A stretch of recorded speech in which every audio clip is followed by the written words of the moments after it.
presidente del partido habla por el partido. La ideología está de la mano de los que, habiendo leído, parece, los textos básicos de economía, creyeron, y no los textos avanzados, creyeron que el mercado funcionaba en la educación. En ninguna parte del mundo avanzado es así.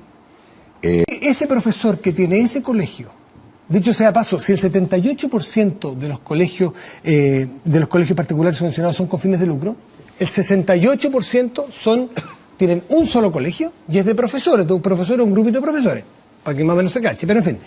Porque ese grupito de profesores o ese profesor que tiene un colegio gratuito, de mejor calidad que su entorno, pero tiene fines de lucro, no puede seguir adelante con este proyecto, y sí lo pueden unos curas, por ejemplo, que a lo mejor sea más malo, que sea sin fines de lucro y también gratuito, para ir al concepto del lucro y la calidad. Es bien conceptual la cosa. Pero Matías, ¿por qué dices tú, siendo un hombre bien informado, que no pueden seguir adelante? Y recién me estaba... como están, me refiero. Matías, el proyecto de ley establece opciones de salida. Lo que nosotros queremos es precisamente que todos esos profesores que tienen un emprendimiento, que tienen vocación educacional, continúen con la figura de sin fines de lucro. Y es más, les decimos, ustedes resarcen su inversión, porque como personas también pueden haber puesto su dinero, ya sea, si quiere continuar como particular subvencionado, extrayendo una cierta parte de la subvención para pagarse, pero continúa como gestor del colegio, tiene un sueldo, usted, su señora, su que se tía. fue por el otro lado la respuesta. Yo para eso le pregunto el concepto de lucro y calidad. Porque el tema de la salida, si quiere, lo hablamos. Porque más o menos lo leí. Y también es complicado porque el 70% de los colegios particulares subvencionados no son... Pueden latearle las cifras, si las latean me dicen. Hazte el ejercicio de mirar de nuevo el programa y va a ver que me hiciste dos preguntas en una. Yo no te estoy involucrando, me hiciste dos preguntas. El concepto. Y no pueden seguir con fines de lucro ese profesor de Petrusquera. Ya te lo contesté hace un rato atrás, Matías. En educación, lucro y calidad se oponen, se tensionan. Puede ser que en un caso tú tengas que haya lucro y calidad, como el caso que me estás poniendo.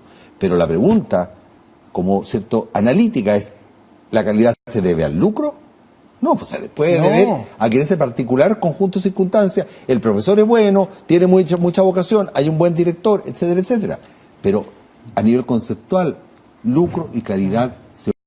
Bueno, ¿y cuál es el problema con el lucro? Acuérdate que yo fui... ministro de Hacienda y siempre creo en una economía de mercados. ¿Por qué este señor se cambió de caballo y ahora le parece mal el lucro? A mí no me parece mal el lucro, me parece mal el lucro en educación, y eso es el consenso de los países industriales. Pero el Estado, por ejemplo, hace concesiones para las obras públicas. Y obviamente el concesionario gana plata, tiene lucro.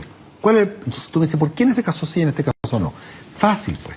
Porque en el caso en que hay un concesionario que te construye un camino, tú puedes verificar fácilmente si para obtener esa ganancia hizo un buen camino o no hizo un buen camino.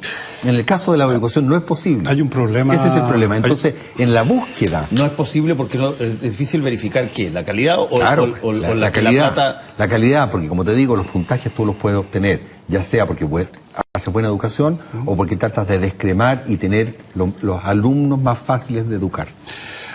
Hay un problema con este argumento que suele dar Fernando de que el lucro significa por definición retirar una parte, el argumento que tú has aceptado hasta cierto punto. No. Yo lo único que digo sobre el lucro es que el lucro se produce, hay que fabricarlo. Puedo tener un lucro y puedo ser un muy buen gestionador y tener un excelente resultado. Yo puedo no tener lucro, como ocurre con los colegios públicos, y tener un pésimo colegio que produce pésimos alumnos con pésimos profesores. Incluso podría argumentar de que justamente en las instituciones públicas donde se da más esta tendencia a que nadie se preocupa mucho de la calidad porque nadie vigila ninguna cosa. Podría usar ese argumento incluso. Pero a mí no me parece tan claro que el lucro como tal, per se, produce una proporcional deterioro de la educación, porque estamos dejando de lado el término gestión, que es un asunto absolutamente distinto que va a correr por otro vector. Ojo, colegios con lucro o sin lucro, ¿sí o no? Correcto. Pero es que ahí es donde me voy a... Tenemos que cerrar, así que... Ya, me voy a llevar de tu lógica. ¿Que hay colegios con lucro que son buenos? Claro. Obvio. Pero esa no es la discusión es si a pesar del lucro o por